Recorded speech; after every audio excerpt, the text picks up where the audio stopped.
বেশ কিছু পরিবর্তন এনে সংশোধন করা হচ্ছে সংসদ নির্বাচনে দল ও প্রার্থীর আচরণ বিধিমালা। এর খসড়া নিয়ে ব্রিফিং করেছেন নির্বাচন কমিশনের মুখপাত্র। আজকের ভোটের ট্রেনে আমাদের আলোচনার বিষয় এই আচরণ বিধিমালা। আপনার সঙ্গে আছি আমি আজহার লিমন। শুরুতেই বিধিমালার খসড়াতে নতুন করে যা গুরুত্ব পেয়েছে তা একটু চোখ বুলিয়ে নিতে চাই। দেখছি বড় পরিবর্তনটা এসেছে প্রচারণা, সামাজিক যোগাযোগ মাধ্যম ব্যবহার ও লঙ্ঘন করার মতো শাস্তির ব্যাপারগুলোর ধারাতে আমরা দেখছি যে প্রচারণার বিষয়ে বলা হচ্ছে যে প্রচারণায়, এই সংসদ নির্বাচনের প্রচারণায় পোস্টার ব্যবহার করা যাবে না। পোস্টার ব্যবহার নিষিদ্ধ এইরকমভাবে খসড়াটা তৈরি করা হয়েছে। তবে ডিজিটাল মাধ্যমে প্রচার করা যাবে, ব্যানার, ফেস্টুন, বিলবোর্ড ব্যবহার করা যাবে। সামাজিক যোগাযোগ মাধ্যমের ব্যাপারে দুইটি নির্দেশনা এই যিনি মুখপাত্র উনি জানিয়েছেন। উনি বলছেন যে এই সামাজিক যোগাযোগ মাধ্যম ব্যবহারটা করতে হবে নিয়ম মেনে, আর এইখানে আনা যাবে না বিদেশি অর্থায়ন। প্রচারণার সামগ্রীর ব্যাপারে বলা হচ্ছে যে পরিবেশ বান্ধব সামগ্রী ব্যবহার করা যাবে, তবে সরকারি সামগ্রী ব্যবহার করা যাবে না। আচরণবিধি লঙ্ঘনের শাস্তির ব্যাপারে একটা পরিবর্তন এসেছে। আমরা দেখছি যে আগের শাস্তি 6 মাস কারাদণ্ড ও সর্বোচ্চ 50,000 টাকা জরিমানা ছিল। বর্তমানে এটি 6 মাস কারাদণ্ড এবং সর্বোচ্চ 1.5 লাখ টাকা জরিমানা। এভাবে এই খসড়াটি তৈরি করা হয়েছে এবং সর্বোচ্চ শাস্তি প্রার্থিতা বাতিল বহাল এই বিষয়টিও কিন্তু এখানে আছে, যেটি আরপিও থেকে এসেছে। আর ইশতেহার ঘোষণার ব্যাপারে আমরা দেখছি যে কমন প্ল্যাটফর্ম থেকে সব প্রার্থী একসঙ্গে ইশতেহার ঘোষণা করতে পারবে।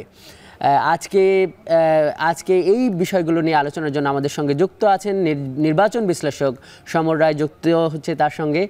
সমরদা, শুরুতেই যেটি আপনার কাছে আমরা জানতে চাই, এই যে বিধিমালায় যে সমস্ত পরিবর্তন আনা হলো, খসড়ায় যেগুলো আসলো, এটা আসলে মানে একটা মানসম্মত নির্বাচনের জন্য কতটা সহায়ক হবে? মানে সবার যে প্রশ্নটা গণঅভ্যুত্থান পরবর্তী সময়ে, যে এই পরিবর্তনগুলোর কারণে কি একটা সুষ্ঠু নির্বাচন হয়ে যাবে বা হওয়া সম্ভব?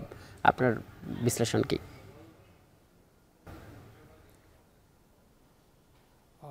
এখানে আমাদের অভিজ্ঞতা, আমরা বিভিন্ন সময় বাংলাদেশের নির্বাচন পর্যবেক্ষণ বা নির্বাচনের সাথে জড়িত ছিলাম। সো এখানে আচরণবিধি সবসময়ই ছিল, কিন্তু আচরণবিধি মানানো, প্রার্থীর দিয়ে যে মানানোর যে বিষয়গুলো আছে সেইগুলা, এবং সেটা যদি না মানে, এই না মানার যে বিষয়ে যে তাদের যে অ্যাকশনগুলো হওয়ার কথা নির্বাচন কমিশনের, সেটা হচ্ছে বড় বিষয়।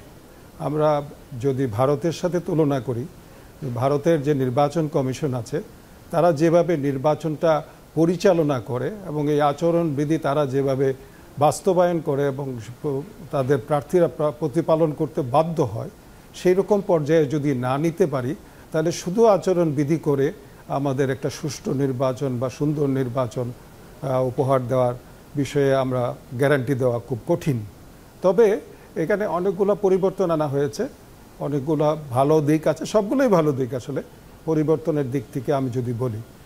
তো কিন্তু নির্বাচন গ্যারান্টি দিতে গেলে নির্বাচন কমিশনের ক্ষমতা লাগবে এই আচরণবিধি প্রয়োগ, এবং আচরণবিধি যারা অমান্য করবে তাদের বিরুদ্ধে যে নির্বাচন চলাকালীন সময়ে বা নির্বাচন প্রস্তুতিকালীন সময়ে যে অ্যাকশনগুলো নেওয়ার কথা, সেই অ্যাকশনগুলো যদি তারা যথাযথভাবে নিতে পারে, যা তার প্রার্থিতার উপর চ্যালেঞ্জ হিসেবে দাঁড়াবে, প্রার্থিতা বজায় রাখার জন্য চ্যালেঞ্জ হিসেবে দাঁড়াবে, তখনই কেবল আমরা বলতে পারবো যে এই নির্বাচনটা সুষ্ঠু নির্বাচন এই আচরণবিধির মাধ্যমে হবে।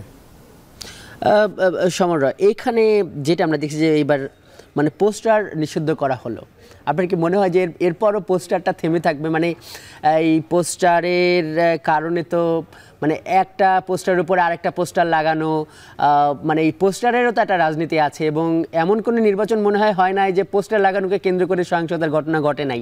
এখন এর আগেও তো এটা তো একটা বিধিমালা, এই পোস্টার লাগানোর একটা আইনও আছে সম্ভবত। এরপরে মানে বিধিমালায় তো এই ধরনের আরও অনেক কিছু বিষয় আগে ছিল।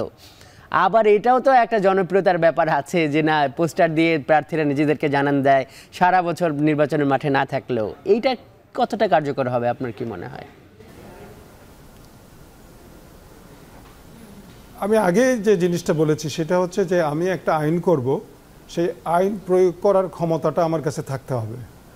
তো সেই ক্ষমতাটা যদি আমার কাছে না থাকে এবং সেটা যদি যথাযথভাবে না পালন করে প্রার্থীরা, এবং এর বিরুদ্ধে যদি আমি অ্যাকশন না নিতে পারি, তাহলে যে কথাই আমরা বলি না কেন সেটা কার্যকর হবে না। আর যে জিনিসটা হচ্ছে পোস্টারের যে বিষয়টা, এখানে পোস্টার যদিও নিষিদ্ধ করেছে কিন্তু ব্যানার ফেস্টুন কিন্তু অ্যালাউ করেছে। তো এবং আজকালের এখন বর্তমান সময়ে তাহলে কি মানে আগে যে পরিমাণ পোস্টার হতো এখন সেই পরিমাণ ব্যানার ফেস্টুন হবে, মানে তাহলে কি ভালো হলো নাকি খারাপ হলো? না, সেই পরিমাণ ব্যানার পোস্টিং করা হবে না, সেটা নিশ্চয়ই ভালো না। কিন্তু পোস্টারটা যদি বন্ধ করে, আমি এটার খুব একটা ক্ষতিকর কিছু, মানে খুব একটা অসুবিধা, নির্বাচন প্রচারণার খুব একটা অসুবিধা আমি দেখছি না অ্যাকচুয়ালি।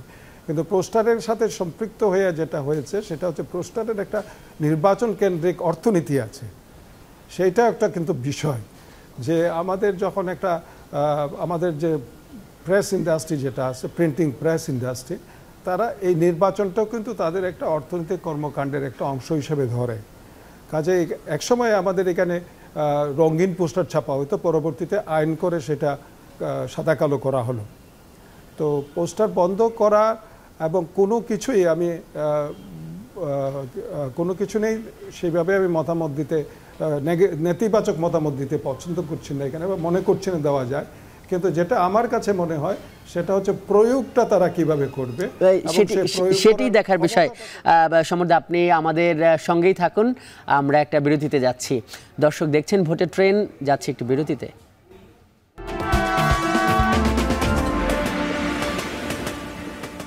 বিরতির পর স্বাগত। দর্শক দেখছেন ভোটের ট্রেন। আজ আমাদের সঙ্গে যুক্ত আছেন নির্বাচন বিশ্লেষক সমর রায়। দাদা, একটু আমরা আরেকটি বিষয়ে একটু আলোচনা করি। যে এই যে নতুন যে খসড়ায়, সেখানে আমরা দেখলাম যে শাস্তির বিধানে, যেটি আরপিওতে 91 অনুমতি ছিল যে নিয়ম লঙ্ঘন করলে, আইন না মানলে তাদের প্রার্থিতা বাতিল হতে পারে, সেটি এখন বিধিমালায় যোগ করা হয়েছে। এইটাকে আপনি মানে কিভাবে দেখছেন? এবং এই যে আপনারা তো দীর্ঘদিন ধরেই তো নির্বাচনটাকে পর্যবেক্ষণ করছেন, তো এই ধরনের ঘটনা কি আসলে মানে দেখা গেছে যে ব্যবস্থা নিয়েছে, আসলে আইনে আছে কিন্তু আইন না মানার কারণে তাদের প্রার্থিতা বাতিল হয়েছে, এই ধরনের ঘটনা কেমন আছে বা এই আইনটার প্রয়োগ কেমন আছে? এটা বিষয়টা হচ্ছে যে যখনই কোনো একটা কমপ্লেইন যায়, কোনো একটা আইন অমান্যের ঘটনা ঘটে, তখনই এটার বিরুদ্ধে নির্বাচন কমিশন একটা আপিলের একটা সুযোগ দেয়। ঠিক আছে, এটা নির্বাচন কমিশন এটার এক্সপ্লেনেশন চায় প্রার্থীর কাছে। তো প্রার্থী যখন এক্সপ্লেনেশন দেয়, তখন সেইটার বিষয়ে যদি নির্বাচন কমিশন সন্তুষ্ট থাকে, তাহলে এটা ওখানে রিজলভ হয়ে যায়। কিন্তু এটা নির্বাচন কমিশন অসন্তুষ্ট হয়েছে এবং প্রার্থিতা বাতিল হয়েছে, এইরকম খুব বড় ক্ষেত্রে আমরা দেখি না। তবে দুই একটা প্রার্থিতা বাতিল হয় নাই, কিন্তু পরবর্তীতে এটা কোর্ট পর্যন্ত গড়িয়েছিল, সেরকম হয়তো ঘটনা আছে। কিন্তু আমি আগেই বলেছি যে নির্বাচন কমিশন যদি সেই ক্ষমতা প্রাপ্ত না হয়, যে এই আচরণবিধি বাস্তবায়নের, পুরোপুরি ক্ষমতা বাস্তবায়নের যদি ক্ষমতা প্রাপ্ত না হয়, এবং সেইটার জন্য পরবর্তীতে নির্বাচন কমিশন সংশ্লিষ্ট যারা থাকবে তারা পরবর্তীতে কোনো ধরনের অসুবিধার সম্মুখীন হবে না, এটাও কিন্তু একটা বড় বিষয়।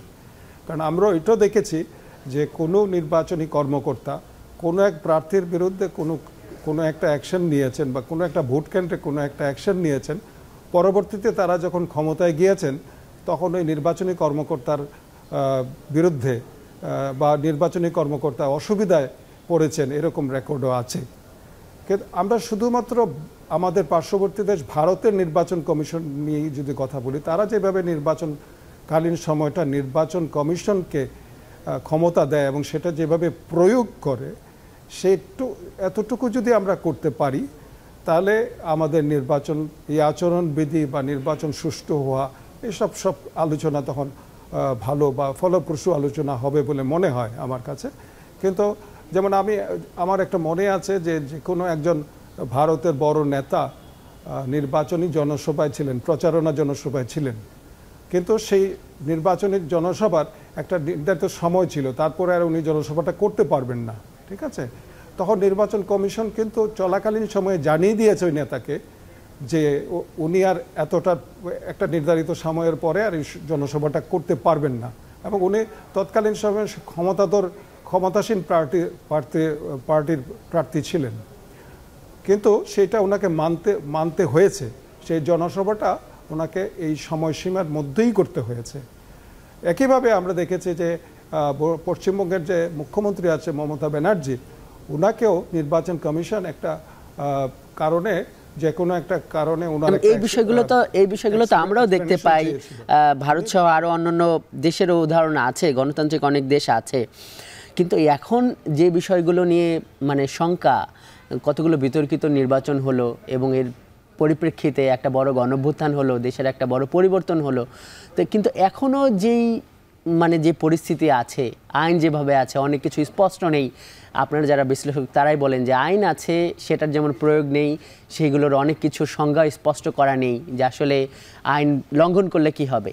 এর বাইরে আবার আরেকটা, যে যারা নির্বাচন পরিচালনা করে, মাঠে যারা থাকে, মাঠ প্রশাসন, তাদের নিরাপত্তার একটা ব্যাপার আছে।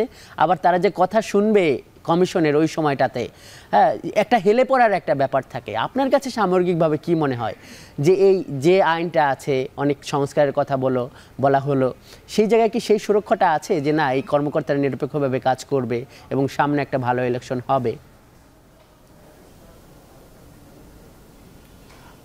আমাদের এখানে কিন্তু নির্বাচন হয়েছে, ঠিক আছে। আমাদের তত্ত্বাবধায়ক সরকারের প্রথম তত্ত্বাবধায়ক সরকার যখন নির্বাচন করেছে, তারা কিন্তু অনেক ভালো নির্বাচন করেছে, 1991 সালের নির্বাচন।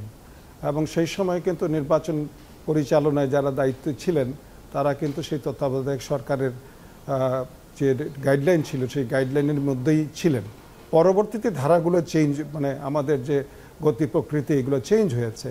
কারণ এখানে একটা বিষয় থাকে যে নির্বাচনের পরে যারা ক্ষমতায় আসেন, তারা আসলে এই নির্বাচনের জয়ের পরে বা তাদের যদি কোনো প্রার্থী পরাজিত হলে পরে ওই নির্বাচনী কর্মকর্তার পরবর্তী ভবিষ্যৎ কি হবে, এইটা যদি আমরা আইন দ্বারা সুরক্ষিত না করতে পারি, তাহলে এই আচরণবিধির কোনো কার্যকর অবস্থান আমি দেখি না। কারণ উনি মানলেন কি না মানলেন না, উনি মানতে বাধ্য থাকবেন। মানলেন কি মানলেন না এটার মধ্যে থাকলে চলবে না। কারণ একটা যখন আইন হবে, এবং আমরা যেহেতু একটা পরিবর্তিত পরিস্থিতিতে আমরা বাংলাদেশের মানুষ অনেক প্রত্যাশা নিয়ে একটা নির্বাচনের দিকে যাচ্ছে, সেই নির্বাচনটা যদি সুষ্ঠু সুন্দর নির্বাচন কারো কারণে বাধাগ্রস্ত হয়, সেটা আমাদের জন্য খুবই হতাশাজনক হবে, এবং আমরা এই সুযোগ পরবর্তীতে আবার পাবো কিনা আমি জানি না। কাজেই এখানে যে জিনিসটা নির্বাচন কমিশনকে বা সরকারকে বা রাজনৈতিক দল সবাই মিলে, আসলে এখানে সবার ভূমিকা আছে। এককভাবে নির্বাচন কমিশন কিন্তু পারবে না। সবার একটা ভূমিকা আছে যে একটা সুষ্ঠু নির্বাচন আমরা চাই, এবং সুষ্ঠু নির্বাচনের স্বার্থে আমাদের যা করণীয় আছে সেটা আমরা করব, এবং সেটা করার জন্য যারা দায়িত্বপ্রাপ্ত হবে তাদের সুরক্ষাটা নিশ্চিত করতে হবে। দাদা, আমরা আরো অন্যান্য বিষয়, আরেকটি বিষয় নিয়ে কথা বলতে চাই। সেটি হলো যে নির্বাচন কমিশন, বিশেষ করে যে ইশরাক কে মেয়র ঘোষণা ইস্যুতে, তাকে নিয়ে গেজেট ঘোষণা ইস্যুতে নির্বাচন কমিশনের প্রতি কিন্তু অনেকে পক্ষপাতের অভিযোগ এরই মধ্যে এনেছে, যদিও তার এখন পর্যন্ত কোনো নির্বাচন অনুষ্ঠানের দায়িত্ব পালন করেনি। এই বিষয়টি আপনার কাছ থেকেই জানবো, এই বিষয়ে বিশ্লেষণ। সঙ্গেই থাকুন দাদা। দর্শক দেখছেন ভোটের ট্রেন, যাচ্ছে আরেকটি বিরতিতে।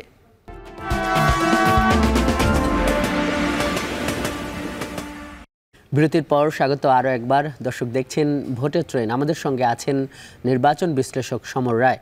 দাদা, আমরা ইশরাক ইস্যুর প্রশ্নটা আপনার কাছে রেখে গিয়েছিলাম, এবং এটি যখন নির্বাচন ট্রাইব্যুনাল থেকে এ বিষয়ে যখন একটা রিট হলো, 2 দফায় এটি কিন্তু একবার খারিজ হয়েছে, আরেকবার আপিলে গিয়েছে। তো সেখান থেকে আদালত কিন্তু এরকমও বলেছে নির্বাচন কমিশনকে, এটা ছিল আপনাদের জন্য লিটমাস টেস্ট, এটা আপনারা কি করলেন?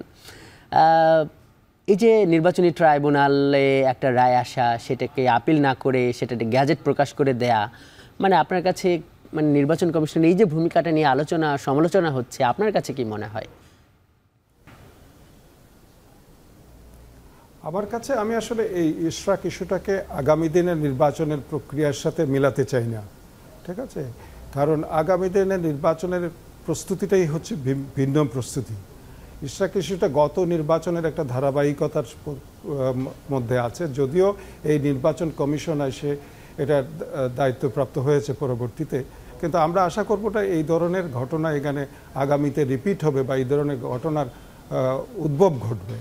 কারণ আমি চাই যে আগামী দিনে যে নির্বাচনটা হবে সেই নির্বাচনটা মানুষের প্রত্যাশা পূরণের জন্য নির্বাচন তৈরি হবে। নির্বাচন কমিশন নিয়ে বিতর্ক থাকবে কেন? কারণ নির্বাচন কমিশন যদি সকলের ঐক্যমতের ভিত্তিতে নির্বাচন কমিশন গঠিত হয় এবং সেই নির্বাচন কমিশন যদি আইন দ্বারা পরিচালিত হয় এবং সবাই যদি সেই আইনের প্রতি শ্রদ্ধাশীল হয়, তাহলে এই নির্বাচন নিয়ে তো বিতর্ক থাকার কথা না। কাজেই ইশরাক ইস্যু একটা বিচ্ছিন্ন ইস্যু, ভিন্ন ইস্যু। আমি আগামী দিনে নির্বাচনের সাথে একদম সময় তো শেষ, একদম আরেকটা প্রশ্ন একটু করি আপনার কাছে, সেটা হলো যে নির্বাচন কমিশন তো একটা প্রতিষ্ঠান, উপজেলা পর্যায় পর্যন্ত কিছু তাদের কর্মকর্তা আছে, কিন্তু নির্বাচন একটা বড় ব্যাপার, এখানে কতগুলো পক্ষ এখানে জড়িত থাকে। মানে এই যে নির্বাচনে যে পেশি শক্তি কিংবা কালো টাকার ব্যবহার, মানে এইগুলো কি শুধু নির্বাচন কমিশন চাইলে এটার মানে রোধ করতে পারবে? না, প্রথম কথা হচ্ছে যে নির্বাচন কমিশনের তো নিজস্ব কোনো ফোর্স নাই, ঠিক আছে? নির্বাচন কমিশন তৎকালীন সময়ে সরকারের সব ধরনের সহায়তা পায় এবং তৎকালীন সময়ে নির্বাচন কমিশনটা দ্বারাই সরকারটা হয়ে যায় নির্বাচনী সরকার। কাজে যত ধরনের তার সহায়তা দরকার সরকার সেই সহায়তাগুলো দিয়ে থাকে, আইন শৃঙ্খলা রক্ষাকারী বাহিনী থেকে শুরু করে সব কিছুই। তো সেই কারণে এটা আগামী দিনে এগুলো হচ্ছে খুবই ক্রুশিয়াল বিষয়। আমি যে কথাগুলো এখানে আপনি উত্থাপন করলেন, এখানে পেশি শক্তি, টাকা, এসব বিষয় এখানে থাকবে না এটা যদি বলি তাহলে হবে না। কিন্তু এটা আইনের মধ্যে এনে যদি নির্বাচন কমিশন সেটার বিরুদ্ধে ব্যবস্থা নিতে না পারে, তাহলে এই নির্বাচন কমিশনের এই আচরণবিধি বা আমরা এই নির্বাচন নিয়ে নতুন করে আলোচনা করার কিছু নাই। কিন্তু যে বিষয়টা সমরদা, আপনাকে অনেক ধন্যবাদ আজকের ভোটের ট্রেনে যুক্ত হবার জন্য। দর্শক, এই ছিল আজকের ভোটের ট্রেনে, এতক্ষণ সঙ্গে থাকার জন্য ধন্যবাদ।